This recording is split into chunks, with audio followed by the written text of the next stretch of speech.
এরপরে প্রশ্ন হলো স্ত্রীর প্রতি স্বামীর দায়িত্ব এবং কর্তব্য কি। এরপরে প্রশ্ন হলো আমি একটি হারাম রিলেশনশিপে জড়িয়ে আছি, বারবার ফিরে আসার পরও আবার সে হারাম রিলেশনে জড়িয়ে যায়, এখন আমার করণীয় কি। ফেরেশতাদের মৃত্যু কিয়ামতের দিবসে নাকি হাসরের ময়দানে হবে। কোন রোগের জন্য কোরআন দিয়ে তাবিজ বানিয়ে শরীরে রাখা জায়েজ আছে কিনা। এরপরে প্রশ্ন হলো প্রেম করে বিয়ে করা জায়েজ আছে কিনা। দেখুন, প্রেম করে বিয়ে করা, আমরা অনেকে মনে করি যে আমার তো উদ্দেশ্য খারাপ নাই। বেশিরভাগ তরুণরা তারুণ্যে তাদের যৌবনে প্রেমের নামে যেগুলা করে এগুলা সবগুলাই হলো বেশিরভাগ বদমাইশি। তো আমি তো অনেক যুবক মনে করতে পারেন যে না, আমার তো নিয়তটা এত ভেজাল নাই, আমি তো বিয়ে করার নিয়ত করছি, এরকম থাকতে পারে কিনা। তো আমি এই কথা সবসময় বলি, ভাই, বিয়ের নিয়তে প্রেম করা আর কোরবানির নিয়তে গরু চুরি করা সমান। আপনি একজনের গরু চুরি করে আনছেন, আপনার নিয়ত কি? নিয়তটা ভালো, আপনি কি করবেন সেটা দিয়া? কোরবানি করবেন। নিয়ত ভালো, কাজটা করছেন কি খারাপ, এই জন্য সেটা জায়েজ হবে। তো কোরবানির উদ্দেশ্যে গরু চুরি করা যদি না জায়েজ হয়, বিয়ের উদ্দেশ্যে তথাকথিত প্রেম করাও কি হবে? না জায়েজ হবে। বিধায় এখান থেকে বেঁচে থাকতে হবে। এরপরে প্রশ্ন হলো আমি একটি হারাম রিলেশনশিপে জড়িয়ে আছি, বারবার ফিরে আসার পরও আবার সে হারাম রিলেশনে জড়িয়ে যায়, এখন আমার করণীয় কি। আল্লাহ তাআলা মাফ করুন, যদি এরকম পরিস্থিতির শিকার কেউ হয় যে হারাম রিলেশন থেকে সে বাঁচতে পারছে না, তাহলে সেক্ষেত্রে তার জন্য করণীয় হলো সর্বপ্রথম হারাম রিলেশনের ভয়াবহতা সম্পর্কে আঁচ করা, বুঝা এবং আল্লাহর কাছে তওবা নাসুহা করা এবং সেখান থেকে ফিরে আসার চেষ্টা করা। এটা হলো তার জন্য প্রধান করণীয়। এর পাশাপাশি একজন পুরুষ, তিনি যদি কোনো যুবক যদি এরকম সম্পর্কে জড়িয়ে যান, তাহলে সেই সম্পর্ক থেকে বেরিয়ে আসার জন্য হিম্মত দরকার, সৎসাহস দরকার, আল্লাহর কাছে এর জন্য সাহায্য চাওয়া দরকার এবং নেককারদের সোহবত যাওয়া দরকার। কারণ হারাম সম্পর্ক দ্বারা কখনো আরাম হয় না। শয়তান আপনাকে বলবে যে বিবাহের আগে একটু জানাশোনা থাকলে ভালো, এবং জানাশোনার জন্য এই হারাম সম্পর্কটা করার জন্য শয়তান উস্কায়, আছে না নাই? তো আমি একটু আগে যে কথাটা বললাম, আমাদের বাপ চাচারা কি বিয়ের আগে এরকম কোন হারাম সম্পর্ক করেছেন? 99% মানুষই তখন এগুলা করতো না। তাদের দাম্পত্য জীবন আমাদের চাইতে ভালো আছে, সুখে আছে। আমরা এতটা সুখী এখনো?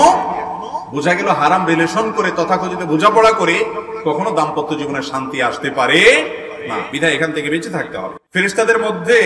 ফেরেশতাদের মৃত্যু কিয়ামতের দিবসে নাকি হাসরের ময়দানে হবে।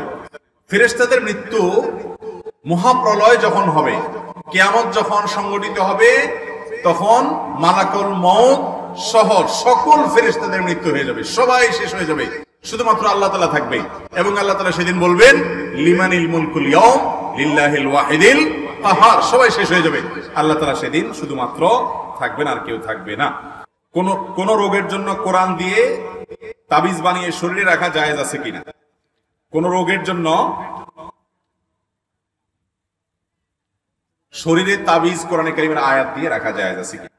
এর উত্তর হলো আমাদের প্রিয় নবী সাল্লাল্লাহু আলাইহি ওয়াসাল্লাম, তিনি সবসময় আমাদের জন্য কল্যাণকর সকল বিষয়ের সিদ্ধান্ত দিয়ে গেছেন এবং সবগুলো বলে গেছেন যে কোথায় কল্যাণ আছে, কোথায় কল্যাণ নাই। এখন অসুস্থ হলে কোরআনে কারীমকে দিয়ে শেফা হিসেবে গ্রহণ করার সিস্টেমও তিনি শিখাইছেন। সেটা কি? ঝাড়ফুঁক। আপনি কোনো পানিতে, কোনো তেলে কোনো কিছু পড়ে এরপরে আপনি সেখানে ফু দিলেন, এই সিস্টেমটা আল্লাহ রাব্বুল আলামিন আমাদেরকে শিখাইছেন না শিখান নাই? এই যে বিধানটা আল্লাহ তাআলা দিয়েছেন, সেই বিধানটা আমরা অনেকে ভুল বুঝি, অনেকে এটা মানতে পারি না, অনেকে সেই ক্ষেত্রে আমরা বড় ধরনের রং করে ফেলি। কোরআনে কারীমের তেলাওয়াত করে পানিতে বা তেলে ফু দিবেন, ফু দিয়ে সেটা ব্যবহার করবেন, এটা হলো সুন্নাত। এটা হলো কি? সুন্নাত। এই সুন্নাতটা আমরা অনেকে ভুল করি, এই সুন্নাতটা অনেকে আমরা মানি না, যার কারণে ভুল হয়। তাবিজ লেখা, এটা অনেক উলামায়ে কেরাম জায়েজ বলেছেন তখন যদি সেটা কোরআনে কারীমের আয়াত দিয়ে হয় এবং সেটা বাচ্চারা যারা পড়তে পারে না তারা ব্যবহার করবে। কিন্তু নবী করিম সাল্লাল্লাহু আলাইহি ওয়াসাল্লাম কখনো তাবিজ দেন নাই, ব্যবহার করেন নাই। তিনি ঝাড়ফুঁক করেছেন, ঝাড়ফুঁকের শিক্ষা দিয়েছেন। সূরা ফাতিহা পড়েন, পানিতে ফু দেন, এটা সর্বরোগের ঔষধ এবং চিকিৎসা। এরপরে প্রশ্ন হলো স্ত্রীর প্রতি স্বামীর দায়িত্ব এবং কর্তব্য কি।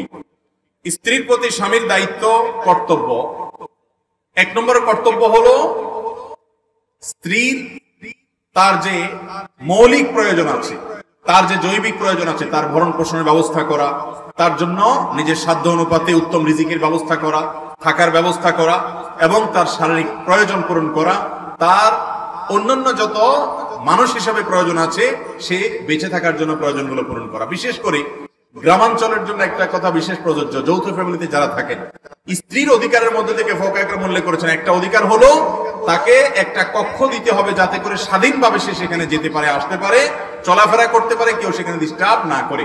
আমাদের দেশে গ্রামাঞ্চলে অনেক মহিলাদেরকে দেখা যায় বিয়ে করে আসার পর শ্বশুর বাড়িতে এরকম কোন নির্জন কক্ষ বা স্বাধীনভাবে থাকার কোনো ব্যবস্থা রাখা তাদের জন্য হয় না।